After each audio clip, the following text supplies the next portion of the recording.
What's up guys, how's it going? I know I'm going to sound like a fucking arsehole here, right?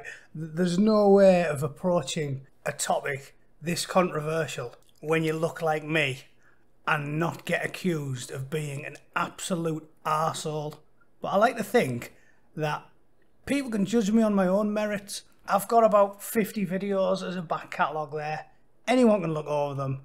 It's quite clear my politics are very centrist, middle of the road, and I'm an individualist above all else. I always judge everybody as an individual. Apparently that's bad. You're not allowed, because the regressive left have took us backwards for the last 3 decades, apparently not seeing colour and taking everyone as an individual, that's evil, that. You're not supposed to do that anymore. You're supposed to see people and definitely judge them based on their immutable characteristics. If he's got like a gay pride flag on or he's sucking a sailor off down the docks, you're meant to go, he's moral him. He is definitely a much better person than me. If he's wanking off 8 sailors at once like a fucking plate spinner, right? He's a living legend. He's a hero to you and I. But if he looks like me and he's boring and straight, he's a fucking knobhead. Yeah, that's what you have to take away from current political climate we live in.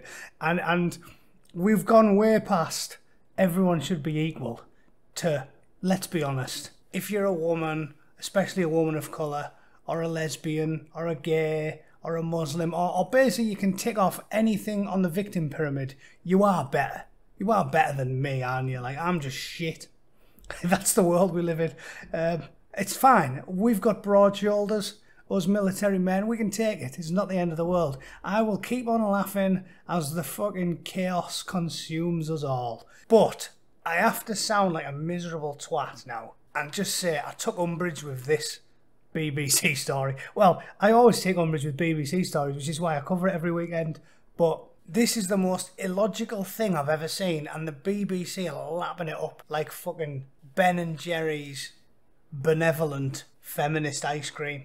The headline for the BBC watching this press conference was George Floyd's daughter, 6, is proof that he was good. Like, I'm not trying to have a go at George Floyd, but I'm a man of logic and reason. I'm not a man who's easily given to emotion. I don't think with my heart. Like, I don't get upset and then go, okay, therefore the world will be changed to fit my worldview because I feel really, really strongly about something. Like, a good example of that is, I've always defended people making off-colour jokes, like Ricky Gervais. Like, he tells a joke about a dead baby, and people in the audience go, my baby died, therefore you're evil. And I'm like, no, most people don't think that's the case. Like, my mum died of cancer. If someone tells a joke about it, and there are quite a lot. I've heard some jokes about cancer, because a lot of people deal with tragedy with humour, don't they? One I heard years ago was, what's black and eats tits? Cancer. Or is it breast cancer? I don't know. Not that funny, but it is a joke. Like, what's blue and fucks old women? Hypothermia. That's better. Neither of them are amazing, but the fact that you would tell that joke doesn't mean you are pro-cancer and pro-hypothermia killing the elderly.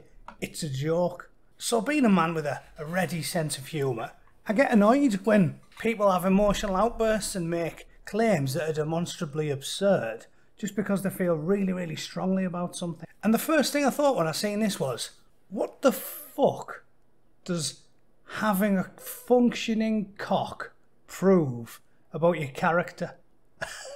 Like, proof that he was good. Do you know how many fucking serial killers have got kids? What about, do you remember this guy? Fritzl. He had a daughter. Was he good? Remember Ariel Castro? The guy who kept several women locked in a fuck dungeon under his house for 20 years. He had a daughter. Was he good? Fuck me. You have to be a fucking idiot to even say it.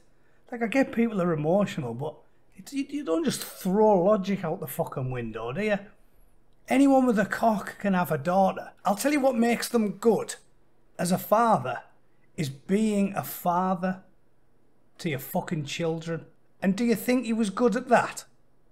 I'm willing to fucking wager he wasn't. They get to go home and be with their family. Not for very long. Because the mob is going to demand that they get like 40 fucking years in jail. And as OJ proved, justice isn't blind in America. The mob, when it's something major and the media gets all of it, we're no better than the mob in ancient Rome. When the mob gets formed up, justice goes out the fucking window. She doesn't wear a blindfold. She tunes into fucking CNN. He will never see her grow up, graduate. He will never walk. Right, I know I sound like an horrible bastard, but seriously, do you think he would have done that? Do you think he would have done that? That is the fucking problem. For the last 20 years, we've employed loads of black police officers. The police departments in places like Chicago and New York and LA are as diverse as they're going to get. Which is why I said the problem's not really about race. The problem is about the police force being badly trained and acting like fucking yahoos.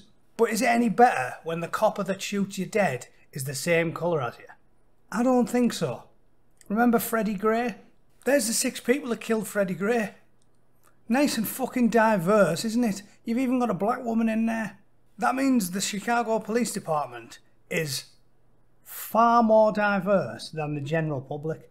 Like, if 50% of them are black and women, well, 50% of the American general public isn't black. So, they're doing alright there, aren't they? The problem is clearly not about race, when people like that are killing fucking the likes of Freddie Gray. The problem is shitty policing, and that needs fixing. But don't tell me that it's about race, because do you think his mother feels any better when they go, alright, Mrs. Gray, we knocked the fucking shite out of your son and he's fucking brown bread in the back of the van, but you'll be pleased to know it was a black woman and 2 black blokes who fucking caved his fucking head in. I don't think so. So this is just shit. The problem is policing. And the second problem, which is linked to my point, is that almost 70% of black kids are born to unmarried parents. The best person to talk about with this type of stuff, because he's old, black, very well educated, is Thomas Sowell. And he's basically talked about it for decades, saying how when he was young they weren't in poverty and the welfare state killed the black community because none of them have a dad to keep them on the straight and narrow. Like, the statistics are unbelievable, and he talks about it. Something like 8 out of 10 of the black men in prison in America didn't have a dad in the house. 8 out of 10. And he talks about how when he was young, you know, his dad was in the army or somebody, never seen him for a couple of years, and he sort of went off the rails a little bit, and he only sorts it out when his dad comes home and fucking gives him what for, because young men need a father. It's a proven fact that the biggest issue, it's not money, it's not poverty or education or spending or housing, it's a family. And the really put together places like Korea, 1 in 60 people don't have a father. 1 in 60. And in the black community in America, it's fucking unbelievable. It's like 8 out of 10 don't see the dads. And we just want to blame crazy nebula things like the world instead of looking inwards and going, what's going wrong here? So that's fucking bollocks. I just had to point that out. It's the daftest fucking shit I've ever seen. And the second thing I want to talk about, because it drove me fucking sick with rage, is this fucking bullshit. Now, normally I put all the sources in the comments. I'm not doing that today, because my mate Ryan, I tried to show him this, and he said I'm not even clicking it, because The Guardian hires these people to fucking professionally race bait to make everybody angry, so loads of people will click on it. So I'm not fucking linking this, but it was written Wednesday the 3rd of June, and it is pure literary bollock cancer. It is the worst fucking shit I've ever read on the internet. Like, communist propaganda by a middle class lefty fucking arsehole. Like, it is unfucking believable, and I will cover it for you now so you don't have to look at it. If anyone doesn't know, Afua Hirsch is a personal favourite of mine, favourite to fucking hate, because when I really want to get my piss boiling away like a fucking witch's cauldron that was fired into the heart of the sun, I read Afua Hirsch. She is an upper crust wealthy, like they all are, race grifter. Like look at a past back catalogue. The racism that killed George Floyd was built in Britain. Why are Africa's coronavirus successes being overlooked? After coronavirus, black people must be at the heart of Britain's story. Britain doesn't care about health inequalities. If coronavirus doesn't discriminate, why are blacks bearing the brunt? What does a lonely, squalid death in an immigration centre say about Britain? She's a fucking broken record. Resentment and spite is all she peddles, like all fucking Marxists. And just like all Marxists, if you look into her background, right, posh as fuck. Born in Stavanger in Norway. Her dad's white. She's Jewish. She was raised in Wimbledon. She worked as a fucking barrister. She was educated at the private Wimbledon High School. She's proper posh. And then she even went to Oxford. So she's as posh as it gets. Again, a living cliche. Like, working class people have to take... working class black people as well have to take their political opinions from a half-white, Jewish, posh woman educated at Oxford. And she's going to tell you guys what it means to be working class and black in Britain. Like, it's like fucking satire. Like, when you hear about these people, you would just think, fuck off. If you're a black bus driver and someone tells you about this fucking dickhead, do you think he's going to go, yeah, man, we've got a lot in common? Or is he going to go, I wouldn't give a flying fuck what that dopey twat has to say about anything? So I'll just read it. The racism that killed George Floyd 3,000 miles away in a foreign country was built in Britain. This is not just horrible stuff that happens in America. Black people need to know we need to dismantle the system here. Dismantle the system. And replace it with what? Is this first question I always ask these silly cunts. Replace it with what? What system has fed more poor people and raised more people out of poverty than the current dull, middle-of-the-road capitalist societies we all fucking live in? Fictional ones are better, like on Star Trek TNG, but until we invent the fucking dilithium crystals and fucking replicators, we're about doing as well as we can or have ever done.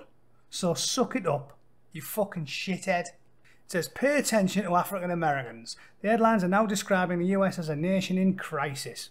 As the protests against the killing of African American George Floyd by a white police officer enter their second week, curfews in more than 40 cities, the deployment of the National Guard in 15 states, there is a far deeper, more important message. Yeah, it's all our fault.